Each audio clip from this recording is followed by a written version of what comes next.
Hello. Right. Now for something completely different. I hope.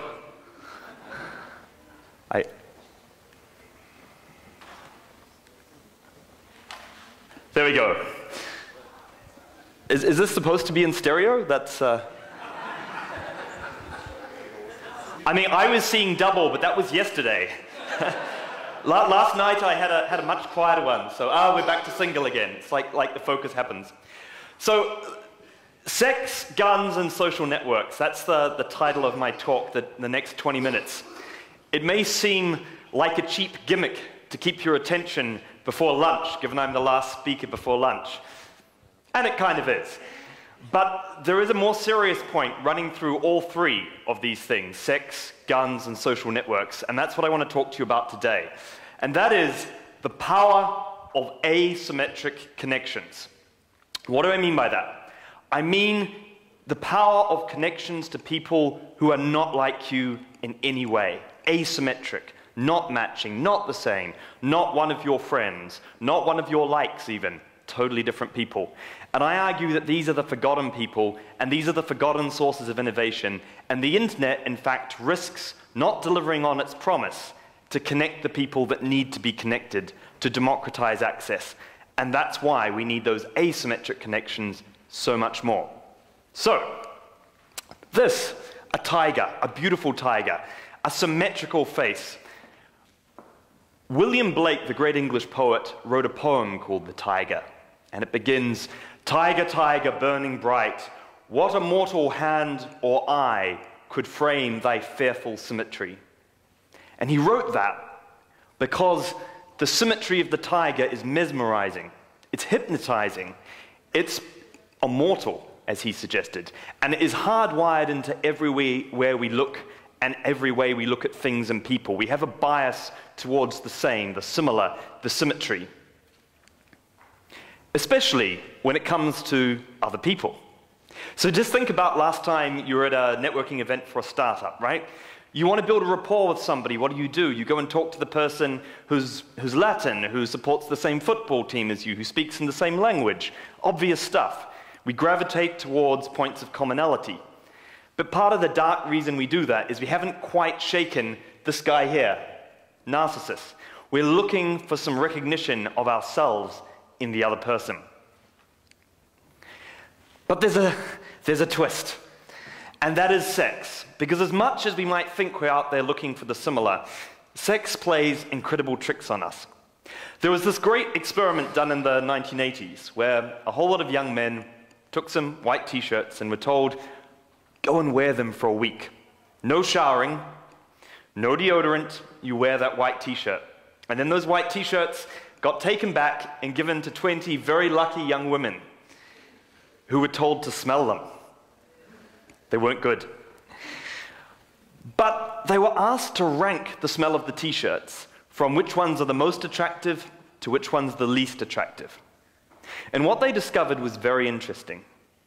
That the t-shirts that smelled best to a woman belonged to a man who had the opposite set of antibodies. In other words, whose genetic makeup to ward off disease was fundamentally not similar but different. And so when we were seeking out what is a good smell, we're seeking out to smell the different, the asymmetric, the other. So next time you think someone smells really good, what you're really saying is, your antibodies are hot. Don't try that line. I almost ruined my engagement with that one. So sex tells us asymmetry is important. But in a previous life, before starting OneLeap, I worked as a strategy advisor for the UK Prime Minister's Strategy Unit. And I spent some time in the National Security Council. And while I was there, I worked a lot on the puzzle of warfare in an asymmetric environment, the Taliban, Al-Qaeda, and how influence and soft power can be used to address these. And one of the big discoveries is that we have built a huge military apparatus that is optimized for dealing with symmetric conflict. Tanks facing tanks, armored personnel carriers facing armored personnel carriers. And then these guys come along and take a coffee tin and pack it full of explosives and leave it somewhere in the desert, and bang, your symmetric warfare is no good to you. So asymmetry in warfare is an incredibly effective strategy as well, because it's a way to compete, even if you don't have the resources of the other side, by blindsiding them from a different angle. And that is equally true, of course, in business. Now, we're in Europe. We have trains. How many trains are there in the United States? Not many. There's trains on the coasts, and there is a few for a little bit of freight and tourists crossing. But most of the railway companies that began the century are extinct. And they're extinct because they had a very, very symmetrical view of the world.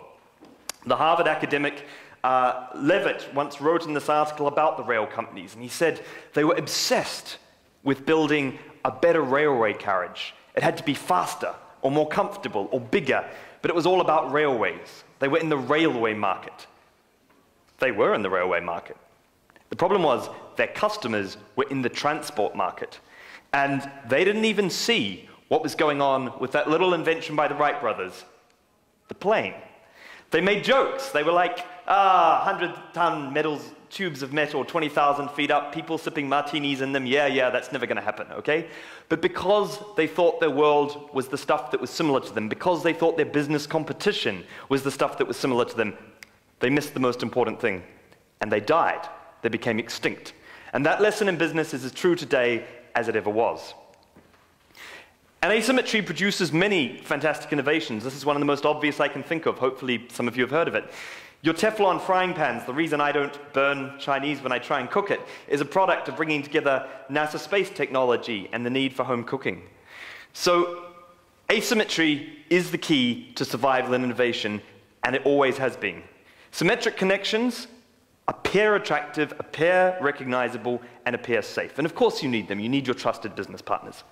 But too often, we neglect the asymmetric ones, the survival force, and what you need to stay ahead in business. So, how does this fit with the internet? Well, there's a talk and a book that some of you may have heard about called The Filter Bubble. Any hands up, The Filter Bubble? Yeah, some recognition? Okay, so it's the idea of the personalization of the internet so it meets our every need for information. So when you go and search now, Google will suggest what you should search. When you sign up to a news service, you can optimize for news that fits your particular prejudices. If you want to go to Fox, you live in this echo chamber where all those views will continually get recycled to you. You don't have that diversity. You have a perfectly symmetric, nice, safe, comfortable, informational world where your ideas kept getting played back to you. And that is very, very scary for democracy, and it's very, very scary for innovation. And there are some great startups trying to do some stuff about that. I came across one called Rebutr, R-B-U-T-R, and it gives you a little plugin in Chrome. And when you see an article and you think you need a different view, you just click on this, and the community will bring together articles that are the exact opposite of what you've just been reading about. And that's really important. But what I'm really interested in is asymmetric connections. Because we look through these glasses and we think we know all the people that are relevant to us. We go to our networks, we friend them, we add them on LinkedIn, we follow them on Twitter, but we miss everybody else who's out there if we're not very, very careful indeed. Think about these. Classic Facebook, LinkedIn, Twitter. What's in those circles? People you may know again, people who are similar to you, right? So sure, you might be out there and you might, through social media, be in touch with people who you would otherwise forget about. But think how they got into those networks in the first place. You sign up to a group in college, you have an email address that allows you to join a group that makes you, in my case, from Cambridge and yours from your university.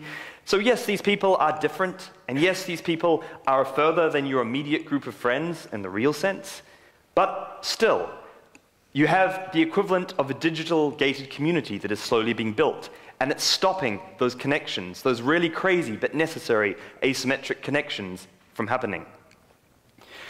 Somebody said to me, but that's not true, I can get to these people on the outside. Sure, if you're down here in the red corner, I think you can meet the pink people, you can meet the purple people, but you're not going to make this radical shift across to a completely different community.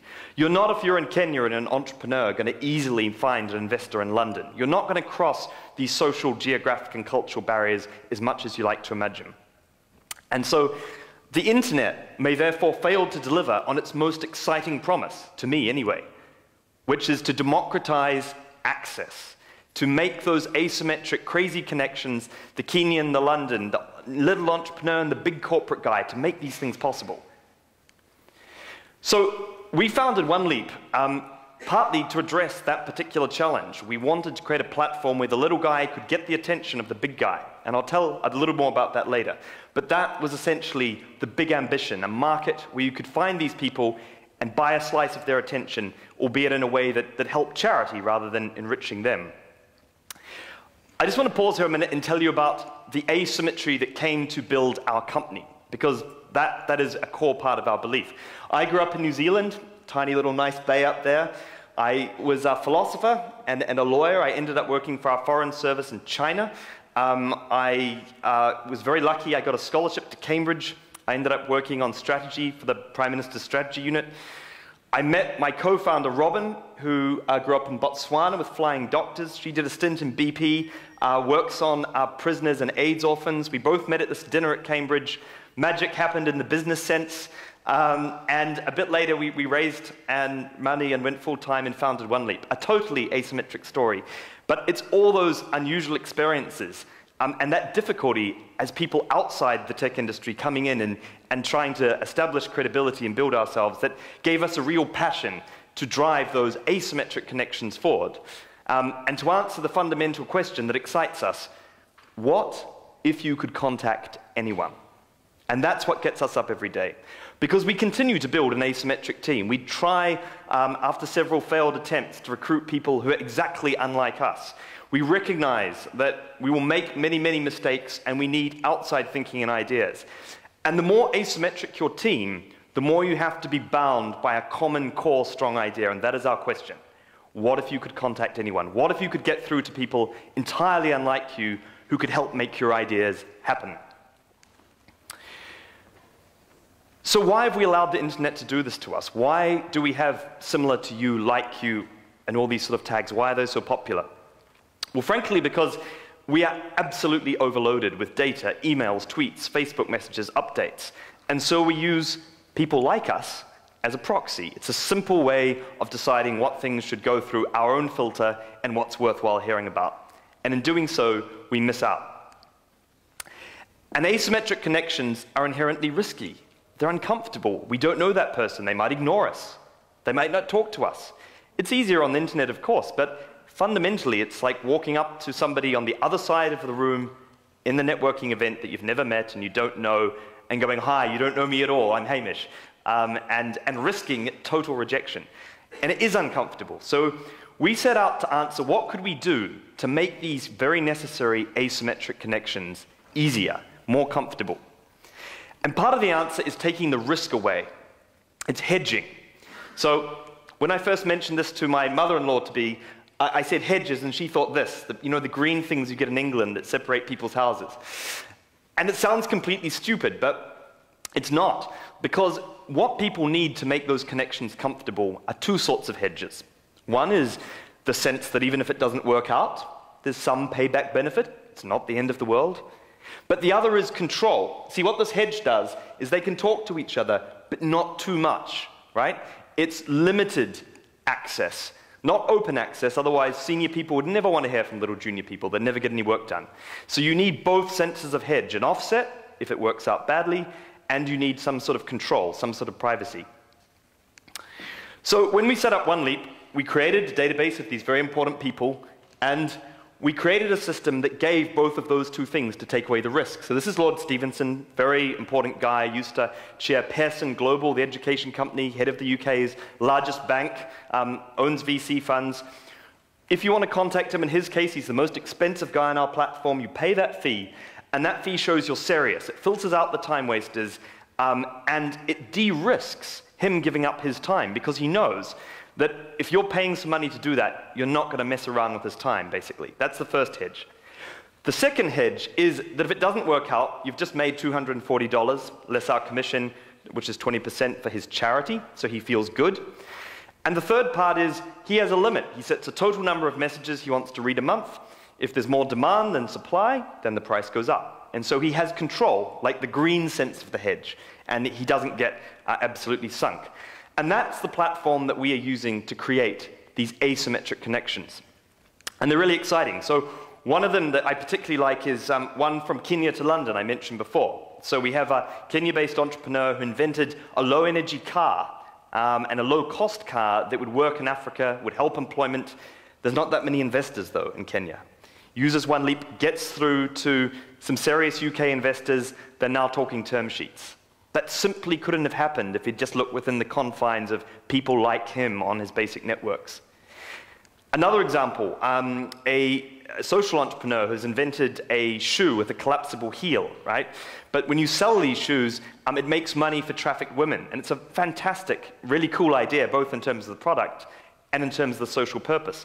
But she wants to get media in a different country, uses OneLeap again to go straight through to senior people and MTV to help build her publicity and to get contacts there. So asymmetric connections are risky and a bit crazy and a bit improbable, but they're what it's all about. They're the heart of entrepreneurship. They're the heart of survival, and we need to help make more of them. So I leave you with this question. What if you could contact anyone? Just imagine if nobody was off limits, if you could get through to the right advisor, the right mentor, the right potential investor. What if you could contact them? What potential could you seek? And so next time you go to a cocktail party and you're talking to guys like you, or next time you're thinking about a friend request from somebody you don't know, next time you're thinking, that's a bit uncomfortable and a bit awkward, you can play your part in helping to answer that question for that person.